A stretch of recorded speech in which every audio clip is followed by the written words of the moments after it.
guys, welcome back to our channel. நம்ம previous வீடியோவில் and embroidery உடைய ரெண்டு மெத்தடை பற்றி பார்த்தோம்.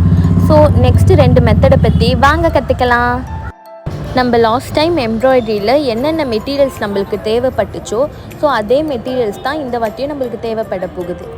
நம்ம லாஸ்ட் டைம் எம்ப்ராய்டரி பண்ண அந்த கிளாத்தை எடுத்துக்கலாம். ஸோ அதை எடுத்துகிட்டு ஒரு ஸ்ட்ரெயிட் லைன் நம்ம போட்டுக்கலாம். ஓகேவா? இப்போ பார்த்திங்கன்னா நம்ம ஊசியில் நூல் கோக்க போகிறோம். நம்ம லாஸ்ட் டைம் பார்த்த வீடியோவில் போல் இதில் 6 நூல் இருக்கும். இதில் நம்மளுக்கு 2 நூல் தான் தேவைப்படும். தனியாக அந்த 2 நூலை எடுத்துக்கிட்டு மீதி இருக்க பேலன்ஸ் நூலை அப்படியே ரோல் பண்ணிக்கிட்டே வந்தீங்கன்னா நம்மளுக்கு சிக்கி இல்லாமல் கிடச்சிடும் நூல்.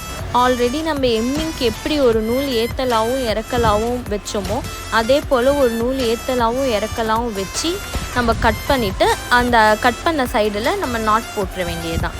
ஆல்ரெடி நம்ம 2 எம்ப்ராய்டரி ஸ்டிச் பார்த்துட்டோம். ஸோ இது மூணாவதாக ஒரு எம்ப்ராய்டரி ஸ்டிச் பார்க்க போகிறோம். இதுக்கு பேர் என்னென்னு பார்த்தீங்கன்னா ஸ்டெம் ஸ்டிச். இந்த ஸ்டெம் ஸ்டிச்சுக்கு தமிழில் காம்பு தையல் சொல்லி பேர்.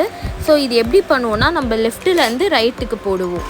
இப்போ நம்ம ஊசியை கீழேருந்து மேலே குத்தி எடுத்துகிட்டு இப்போ பக்கத்தில் நம்ம திரும்பவும் மேலேருந்து கீழே குத்திட்டு இது ரெண்டுத்துக்கும் நடுவுலேருந்து நம்ம எடுக்கணும். இப்போ நூல் ஊசிக்கு கீழே பார்த்த மாதிரி இருக்கணும், மேலே பார்த்த மாதிரி இருக்கக்கூடாது.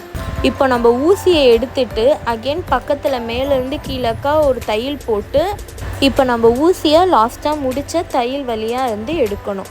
அகெயின் நம்ம ஊசியை மேலேருந்து கீழேக்கா குத்திட்டு முடித்த தையல் வழியாக இருந்து நம்ம எடுக்கணும்.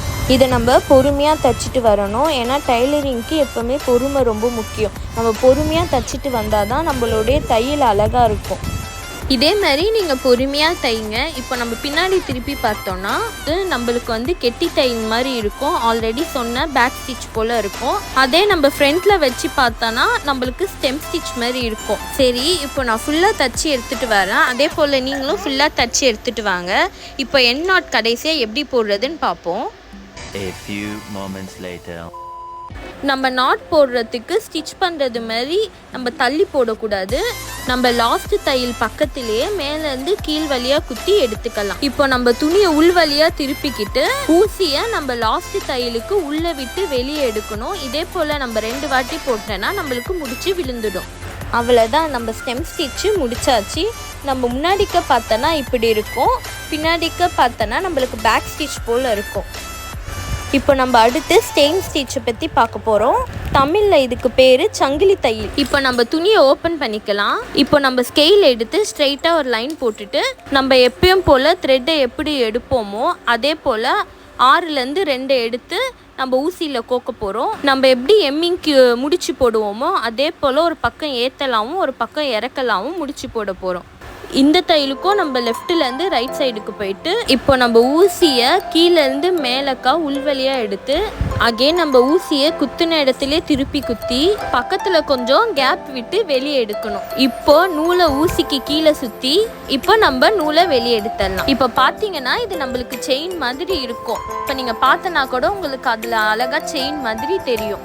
இப்போ நம்ம திரும்பவும் அந்த செயின்குள்ளே குத்தி கொஞ்சம் கேப் விட்டு பக்கத்தில் வெளிக்கா ஊசியை எடுத்து நூலை இப்போ ஊசிக்கு கீழே விட்டு இப்போ நம்ம ஊசியை வெளியே எடுத்துடலாம். இதே போல் நீங்கள் தொடர்ச்சியாக பொறுமையாக பண்ணிகிட்டே வாங்க. அகெயின் நான் இன்னொரு வாட்டி உங்களுக்கு சொல்கிறேன்.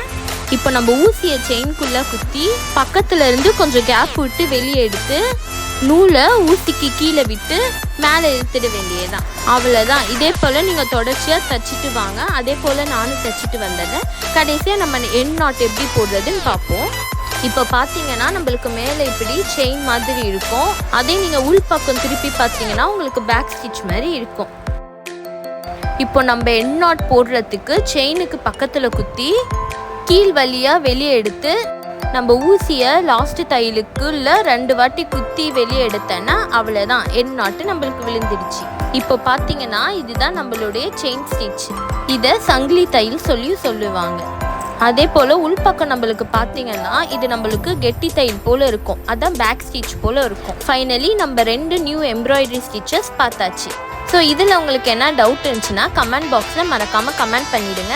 நீங்கள் ப்ரீவியஸ் வீடியோ இன்னும் பார்க்கலன்னா கீழே டிஸ்கிரிப்ஷனில் லிங்க் கொடுத்துருக்கோம், மறக்காமல் கிளிக் பண்ணி பார்த்துங்க. இந்த வீடியோ உங்களுக்கு பிடிச்சிருந்தாலும் புரிஞ்சிருந்தாலும் கீழே ஒரு லைக் போட்டுருங்க.